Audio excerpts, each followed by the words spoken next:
Maka kemudian kejadiannya adalah ketika seseorang itu meninggal dunia, sebelumnya kita harus mengerti di dalam hadis riwayat Barra bin Azib, manusia itu ketika telah meninggal dunia, sebelum dia meninggal dunia dia melihat kumpulan para malaikat-malaikat. Kalau dia adalah orang yang mukmin, para malaikat yang datang kepadanya adalah malaikat-malaikat yang berwarna putih, pakaiannya cerah, membawa kain kafan dan membawa minyak wangi dari surga.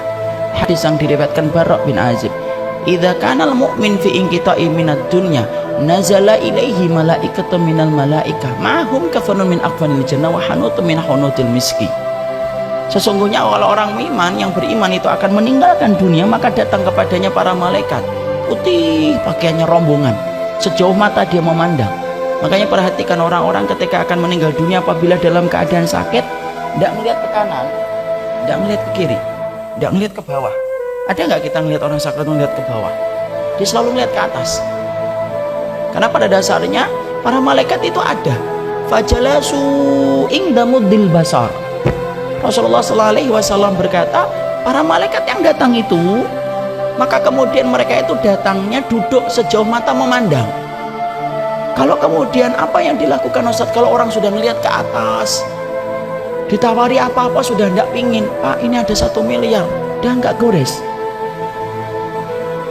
Pak rukonya gratis, udah nggak ngelihat.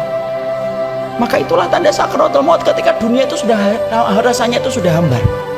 Maka kemudian yang kita lakukan apa? Talqin, tenangkan, ditenangkan. Karena apa? Dia melihat peristiwa besar, jangan paksa dia untuk kemudian memahami kita. Nangis-nangis ngomong, Pak tolong dong liatin saya, lihat saya sebentar Pak. Nggak usah. Kalau sudah semacam itu, sesedih apapun, bukan itu yang kita ucapkan. Tapi yang kita ucapkan apa? Talqin, lakinu ala mautakum la ilaha illallah. Talqin, orang yang akan meninggalkan di antara kalian itu la ilaha illallah. Di sebelah mana Ustaz? Sebelah kanan. Mentalkinnya lembut, tidak usah buru-buru. La ilaha illallah. Berikan waktu jeda supaya dia mencerna kalimat yang kita sampaikan. La ilaha illallah, supaya dia mencerna kembali. Jangan buru-buru. Kalau dia sudah mengucapkan la ilaha illallah, sudah, jangan diajak ngomong lagi. Jadi kemudian la ilaha illallah terakhir. Kalau sudah betul-betul terakhir, tidak usah kemudian dia apa-apain lagi, sudah minta sama Allah supaya dicabut dalam keadaan yang baik. In kanal wafatu khairun lahu, kalau kematian itu baik untuknya, wafatkanlah. In kanal hayatu khairun lahu, kalau kematian itu baik untuknya, hidupkanlah dan sehatkanlah. Tidak boleh bagi kita untuk meminta mati. Sampai Bapak, berat apapun ujian dan sakit yang nanti kita derita, jangan pernah sekali-kali minta untuk kemudian kita mati. Matikan saya ya Allah, saya ikhlas. Tidak usah. Itu tidak pernah dialami oleh para sahabat, dan Rasulullah melarang itu. Fala, janganlah kamu kemudian membayangkan kematian dan meminta kematian, tapi katakanlah, kalau memang mati lebih baik untukmu, katakan ya Allah, kalau memang mati baik untukku, wafatkan aku. Tapi kalau kemudian engkau melihat bahwasannya hidup itu baik untukku, hidupkanlah, panjangkanlah. Maka ditalqin. Maka ketika seseorang itu telah meninggal dunia, dia naik kain kafannya, ruhnya itu pakai kain kafan. Maka para malaikat tadi yang membawa kain kafan, yang membawa kemudian minyak wangi, membungkus itu dengan kain kafannya. Masya Allah ya, sampai jasad dan ruh itu ada pakaiannya, diatur, ada berpakaian itu. Jangan remehkan berpakaian, itu termasuk di antara perkara yang dikonsep oleh Allah yang maha alim. Sampai mati pun dikonsep bagaimana pakaiannya. Ada orang hidup tidak mau diatur cara berpakaian oleh Allah, dia kemudian dibungkus lagi dengan kafan itu, diberikan minyak wangi dari surga. Ngetok-ngetok pintu langit yang pertama, fastaftahu lahul bab. Para malaikat-malaikat itu ketika mengantar roh yang pertama, ketika ini adalah orang yang beriman, meminta langit yang pertama dibukakan. Ini menunjukkan bahwasanya langit itu berlapis-lapis. Makanya yang paling ancak, paling puncak itu dinamakan Sidratul Muntaha. Sidrah itu apa? Bidara. Karena memang yang paling atas ada bidaranya. Meminta langit yang pertama dibukakan. Ketika mereka melihat orang yang beriman pulang kepada Rabbnya, maka para malaikat-malaikat itu kemudian berkata, Manir ruh hadal tayyib, siapa ini pemilik ruh?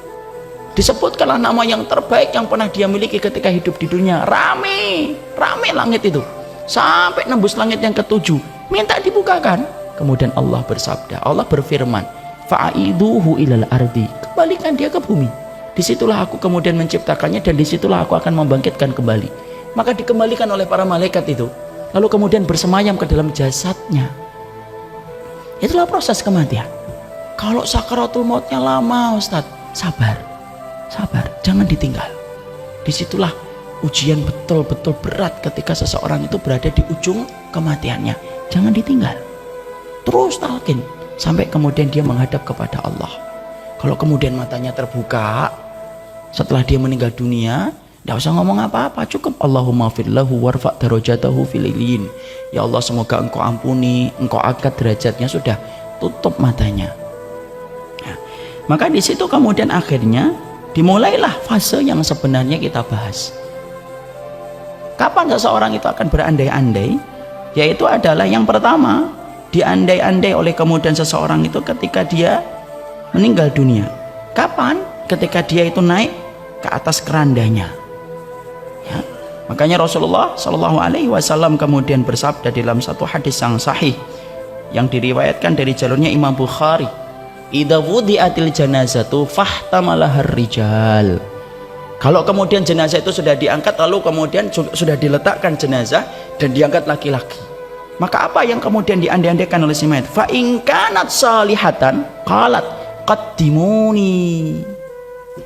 Fa in kanat ghairu salihatan faqala ya wailaha aina yadhhabuna biha yasma sautaha kulla syai'in ilal insan lau sami'aha la sa'iqa. Rasulullah SAW kemudian berkata, sesungguhnya si mayat itu pertama kali ketika diletakkan di atas keranda, kalau dia adalah orang yang solih, maka sesungguhnya dia akan berkata, qaddimuni, segerakan aku. Jadi ketika jenazah itu pertama kali naik ke keranda, dia nggak memikirkan keluarganya nangis, sedih, enggak. Dia kemudian sudah membayangkan hal yang sangat menggembirakan, menuju ke liang lahat untuk mendapatkan panen dari setiap perbuatan yang telah dia kerjakan.